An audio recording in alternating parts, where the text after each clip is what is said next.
Assalamualaikum warahmatullahi wabarakatuh. Welcome back to my video. As usually, saya di sini bakal jelaskan tentang forum pertemuan ke-6 dan juga saya akan menjawab beberapa pertanyaan. Nah, karena sebelumnya diminta untuk berdiri sebenarnya presentasinya, I'm not feeling well enough today, jadi saya milih untuk duduk aja dulu ya. Kita masuk ke forum pertemuan ke-6 di mana tentang materialitas dan pengaruhnya terhadap laporan akuntan. Nah, mohon maaf kalau ada agak suara berisik ya. Jadi yang pertama pertanyaannya, ceritakanlah apa yang Anda ketahui mengenai materialitas. Ada overall materiality, ada PM atau performance materiality, dan EM atau assertion materiality. Yang kedua, sehubungan dengan materialitas, kapan auditor akan memberikan opini pengecualian. Yang ketiga, ceritakanlah yang Anda ketahui mengenai konsep audit risk. Jadi audit risk sama dengan inherent risk dikali control risk dikali detection risk. Terus, apa hubungan antara materialitas dengan audit risk? Dan yang kelima, bukalah laporan keuangan entitas perusahaan yang Anda bahas di tugas besar 1, kemudian hitunglah berapa OM, PM, dan AM. Nah, terus yang keenam, lihatlah opini auditor pada entitas tugas besar 1, bagaimana bunyinya jika laporan tersebut opininya WDP. Dan yang terakhir, berkaitan dengan nomor 6, bagaimana bunyi paragraf laporan tersebut jika opininya tidak menyatakan pendapat. Oke, kita masuk. Sekali lagi saya mau minta maaf kalau misalnya suaranya kurang kedengaran, saya sorry banget. Dan kalau suara saya juga kurang jelas, saya juga minta maaf. Yang pertama, kita masuk yang pertanyaan yang pertama. Ceritakanlah apa yang Anda ketahui mengenai materialitas OM, PM, dan IM. Di sini PM dan IM bukan menunjukkan waktu, lebih tepatnya overall materiality, performance materiality, dan assertion materiality. Ketiganya beda, sama-sama materialitas. Jadi kita bahas dulu materialitas itu apa.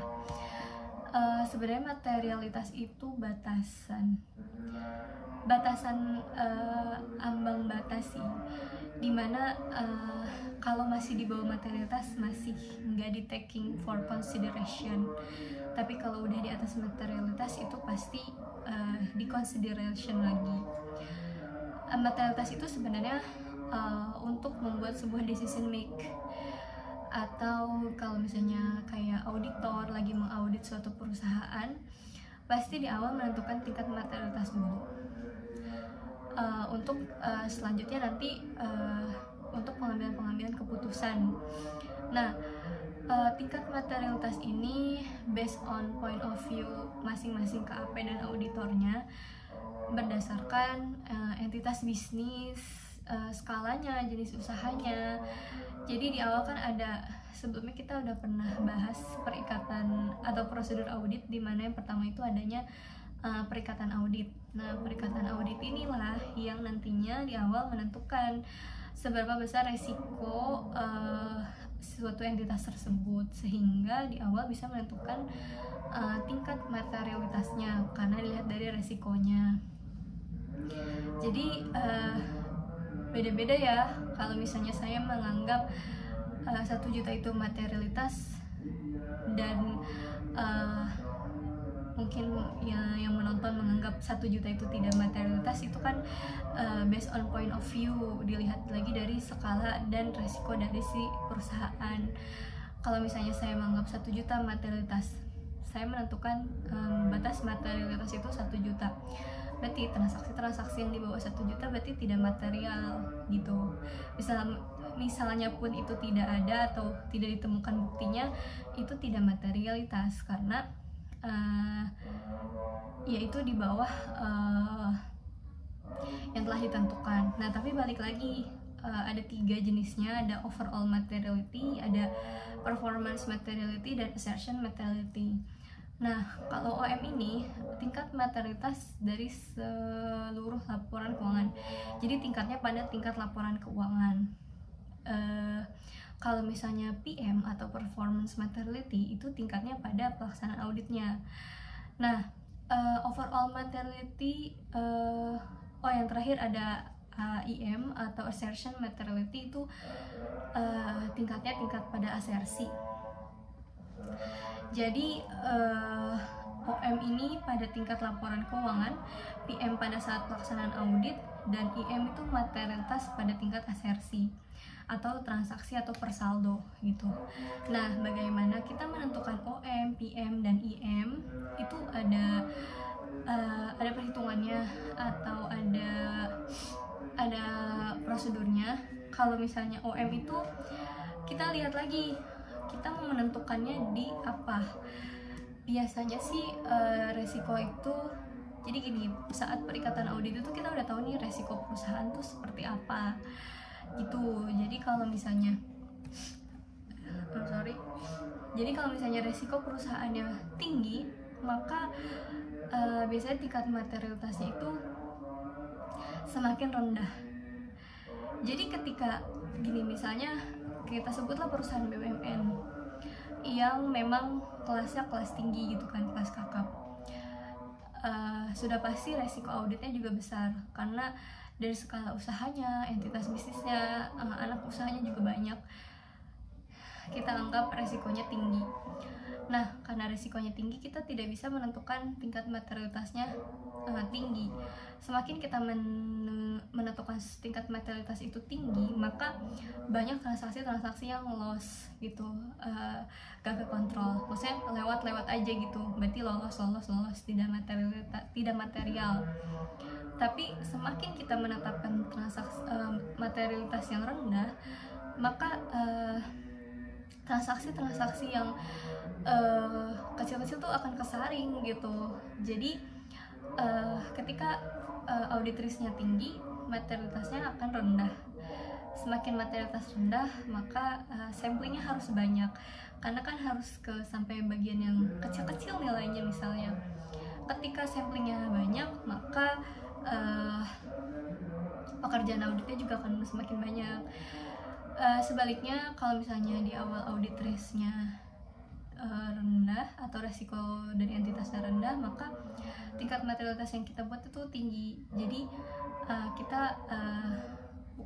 kita tidak terlalu fokus pada yang kecil-kecil gitu, karena kan resikonya ya udah rendah, kita tetapkan tingkat materialitasnya tinggi sehingga samplingnya juga rendah. Samplingnya sedikit, maka pekerjaan auditnya juga sedikit. Itu. Nah, overall materiality itu ditetapkan dari 3. Ada dari total aset atau total revenue dengan nilai 0,5% sampai 2%. Dan yang kedua dari ekuitas atau aset bersih dari 3% sampai 5%, dan yang terakhir dari laba sebelum pajak 5% sampai 10%. Nah, persentase ini yang tadi saya bilang, semakin besar risiko auditnya, maka persentasenya akan semakin kecil karena kita mencari materialitasnya juga semakin rendah. Kalau risiko auditnya rendah, maka persentase yang dilihat juga akan lebih tinggi karena tingkat materialitas yang akan dicari yang lebih tinggi gitu. Untuk performance materiality itu biasanya 70% sampai 80% dari overall materiality. Dan yang terakhir ada assertion materiality, itu bisa 3% sampai 5% dari overall materiality. Jadi nanti pada saat pengecekan saldo atau saat asersi, jadi pada saat pelaksanaan audit itu pakainya PM, performance materiality. Dari PM ini kita lihat AM ketika digabungkan, total AM itu tidak boleh melebihi total PM. Jadi total AM itu harus di bawah total PM. Kalau total AM itu di atas total PM, maka itu perlu dinilai lagi gitu, mana yang harus disesuaikan atau diubah gitu sih. Oke. Next, sehubungan dengan ini pertanyaan kedua ya, sehubungan dengan materialitas, kapan auditor memberikan opini pengecualian. Jadi kan opini auditor itu nggak cuma WTP ya atau unqualified, ada juga opini pengecualian, opini tidak wajar, atau bahkan tidak memberikan pendapat atau disclaimer.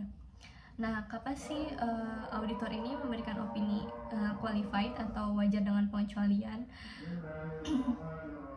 Sebenarnya saat auditor memberikan opini WDP itu bukan berarti ya mungkin ada sesuatu yang memang tidak bisa auditor akses, sehingga memang perusahaan menampilkan atau menghitung angkanya secara wajar gitu, bebas dari kesalahan materialitas.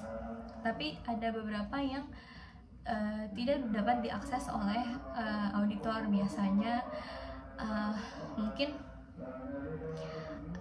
entah itu misalnya akun pendapatan gitu, auditor tidak mudah mengaksesnya, atau misalnya ruang lingkupnya dibatasi. Misalnya auditor pengen tahu nih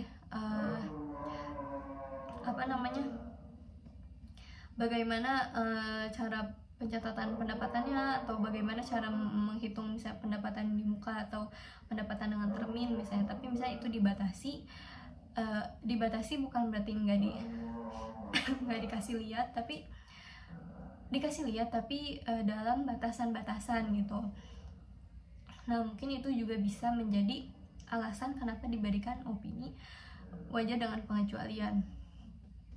Mungkin ada juga prinsip-prinsip akuntansi yang belum diupdate atau tidak sesuai, atau bisa aja penerapan prinsipnya juga tidak konsisten, sehingga auditor memberikan opini wajar dengan pengecualian. Itu sih kenapa beberapa yang diberikan opini wajar dengan pengecualian. Jadi karena auditor tuh tidak selalu memberikan opini WTP gitu ya. Jadi WDP ini sebenarnya seluruh nilainya sudah disajikan secara wajar, akan tetapi ada beberapa hal yang membuat auditor merasa tidak ada bukti yang kuat atau tidak ada dukungan yang kuat untuk diberikannya opini wajar dengan tanpa pengecualian, sehingga tidak ada bukti pendukung untuk memberikan opini tersebut, sehingga auditor memberikan opini wajar dengan pengecualian. In case di sini semuanya sudah diterapkan secara wajar ya, sudah dihitung secara wajar. Selanjutnya, oke, kita next. Ceritakanlah yang Anda ketahui mengenai konsep audit risk. Jadi AR, IR kali CR kali DR. AR itu audit risk, IR itu inherent risk, CR itu control risk, dan DR itu detection risk. Jadi skemanya begini. Kita tahu sebuah perusahaan itu kan pasti ada resikonya. Sebuah akun-akun juga ada resikonya. Nah, itu namanya inherent, resiko bawaan. Memang udah sifatnya begitu. Misalnya contohnya misalnya piutang, akun piutang, resikonya apa? Ya, resikonya adanya piutang tidak tertagih atau pencadangan piutang tak tertagih gitu kan. Itu resikonya, itu resiko bawaannya gitu kan. Nah, untuk menentukan resiko audit, kita lihat inherent resikonya. Atau misalnya kita anggaplah itu adalah sebuah filterisasi gitu kan. Jadi ketika kita lihat entitasnya, misalnya ada resiko bawaan atau enggak, itu pasti ada resiko bawaannya sih gitu. Semakin besar inherent risk-nya, jadi gini kan, misalnya resiko bawaannya besar, terus control risk-nya atau resiko pengendaliannya itu di dalam perusahaan itu resiko pengendaliannya tuh ketat. Misalnya ditetapkan nih pengendalian internalnya tuh ketat, sehingga nanti resiko-resiko yang dideteksi juga tidak begitu besar gitu. Jadi ketika pengendalian internal di sebuah perusahaan yang resikonya bawaannya itu tinggi tapi pengendaliannya ketat, jadi yang kecil-kecil nggak akan ke filter di situ gitu, sehingga resiko yang dideteksi atau detection risk-nya rendah. Tapi ketika suatu entitas resikonya bawaannya tinggi tapi pengendaliannya itu lemah gitu ya, kontrol risknya lemah, itu detection risknya akan tinggi karena di sininya udah tinggi, di sininya nggak ada filter nih di kontrol risknya, maka yang itu akan kesaring gitu. Jadi detection risknya juga akan tinggi gitu karena banyak mendeteksi resiko-resiko karena pengendalian internalnya nggak ketat. Tapi kalau misalnya di sini resikonya rendah, pengendalian internalnya bagus gitu, ya di sini juga detection risknya juga sedikit. Tapi kalau misalnya resikonya tinggi, SPI-nya juga tinggi, sistem pengendalian internalnya tinggi, ya detection risknya akan rendah gitu. Jadi itu based on pengendalian internal, nggak based on pengendalian internal sih. Kita lihat pengendalian internalnya karena kan yang kita tahu kita sudah menetapkan risk atau manajemen risk gitu kan, terus kita buat pengendalian internalnya untuk meminimalisir resiko-resiko itu gitu. Jadi ketika memang risknya tinggi terus ada pengendalian internalnya untuk mengendalikan atau meminimalisir resiko itu, maka kan resikonya akan semakin kecil kan gitu, bahkan mungkin nihil gitu. Itu sih yang saya tangkap mengenai konsep audit risk. Nah, apa hubungan materialitas audit dengan audit risk? Tadi udah saya bahas ya di pertama. Semakin besar resiko auditnya, maka materialitas yang ditetapkan itu akan semakin rendah. Iya dong. Kayak misalnya kita beli gak jauh-jauh apa ya, mungkin kita bikin jus jambu, banyak bijinya, ke blender. Nah itu kan resikonya apa? Kalau nggak disaring semakin banyak biji-biji yang masuk dong. Ketika kita saring, itu juga akan sedikit, mungkin tidak ada biji yang akan masuk gitu, sehingga kita utuh jus gitu. Nah analoginya beda ya. Jadi seperti itu maksudnya. Jadi ketika audit risknya tinggi terus kita tetapin materialitasnya rendah. Kenapa? Karena kita mau memfilter nih, jangan sampai banyak transaksi kecil. Maksudnya gini, kalau misalnya perusahaan besar sekelas BUMN, materialitasnya ditetapkan misalnya ya, karena misalnya labanya berapa persen, labanya berapa triliun, misalnya tingkat materialitasnya 100 juta. Itu kan menurut saya 100 juta ya terlalu tinggi gitu, karena kita nggak tahu nih, banyak transaksi mungkin yang di bawah 100 juta yang juga misalnya pengendalian internalnya atau samplingnya nggak kesampling gitu. Jadi kan banyak yang loss tuh, banyak yang kesaring. Coba misalnya dari resikonya, dari asetnya berapa triliun misalnya, resiko materialitasnya 10 juta misalnya. Ini misalnya ya 10 juta. Berarti kan banyak tuh samplingnya pasti, karena kita harus mencari transaksi yang di atas 10 juta sekian lah misalnya. Terus dari situ kita lihat PM-nya berapa, IM-nya berapa misalnya gitu. Itu kan OM-nya misalnya 10 juta misal. terus nanti dari 10 juta 70%-nya berapa gitu kan. Nah nanti AM-nya berapa, jadi kan akan semakin kecil yang maksudnya transaksi yang kecil-kecil kan pasti akan banyak kesaring gitu di situ kan gitu. Jadi memang samplingnya pasti bakal banyak, dan apa namanya, pekerjaan auditnya juga jadi makin banyak gitu. Tapi kalau misalnya kita menetapkan perusahaan BUMN yang misalnya triliunan, apa namanya, overall materiality-nya 100 juta misalnya, terus dari PM-nya berapa tuh, 70%-nya dari 100 juta gitu, misalnya 70 juta, terus AM-nya berapa persen gitu. Nah itu kan 100 juta, PM-nya 70 juta, jadi kan kayak berarti masih banyak transaksi-transaksi kecil yang mungkin yang 50 juta, yang 20 juta tuh lewat gitu, lolos gitu, nggak kesaring itu. Makanya semakin tinggi audit risk, maka tingkat materialitasnya yang ditetapkan akan semakin rendah. Nah, semakin rendah tingkat materialitas, maka sampelnya akan semakin banyak, pengujiannya akan semakin banyak, dan apa namanya, pekerjaan auditnya juga akan semakin banyak.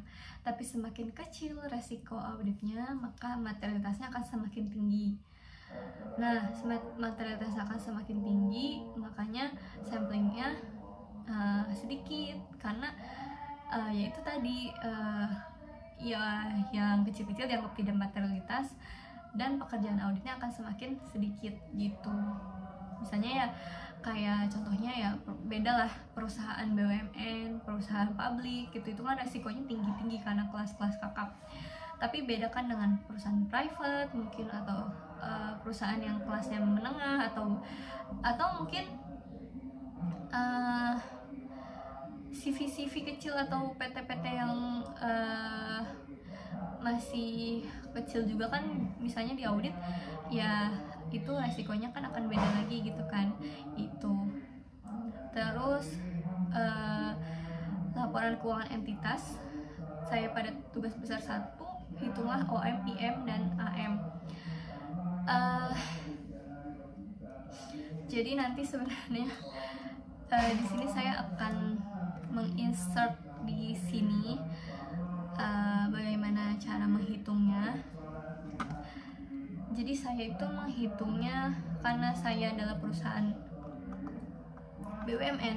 Nanti akan saya insert ya di sini. Karena saya tugas besar satunya yaitu perusahaan BUMN, dengan total saya ngambil dari total aset. Perusahaan ini besar, jadi saya tetapkan OM itu 1% dari total asetnya 44,801,865 triliun. 1%-nya 448.018.650. 448 miliar. Terus 70%-nya 70% dari 448 ya, 3.613.055. Dan IM-nya 3%, 13.440.559.500. Nah, nanti saya insert. Jadi kenapa saya menetapkan 1%? Karena ini perusahaan yang BUMN yang besar. Jadi saya buat resiko auditnya tinggi. Jadi saya milihnya 1% dari total asetnya, dan PM-nya saya pilih yang paling rendah, itu 70% dari OM, dan IM-nya saya juga paling rendah, 3% dari OM-nya. Jadi kenapa saya pilih yang paling rendah? Karena ini resikonya tinggi saya anggapnya. Jadi saya ingin membuat materialitasnya tuh rendah gitu, untuk bisa memfilter transaksi-transaksi yang kecil gitu. Nah, untuk pertanyaan yang nomor 6. Lihatlah opini auditor pada tugas besar 1 Anda. Bagaimana bunyi jika WDP? Kebetulan tugas besar 1 saya, opini auditornya wajar tanpa pengecualian atau WTP. Dan nomor 7 juga berkaitan dengan nomor 6, bagaimana bunyi paragraf laporan tersebut jika opininya tidak menyatakan pendapat. Ini juga saya kurang tahu karena saya tugas besar satunya opininya wajar tanpa pengecualian. Oke, segitu saja dari saya, kurang lebihnya mohon maaf. Saya terima kasih karena sudah menonton video ini. Mudah-mudahan ini bermanfaat untuk saya pastinya dan yang menonton. Sekian dari saya. Wassalamualaikum warahmatullahi wabarakatuh.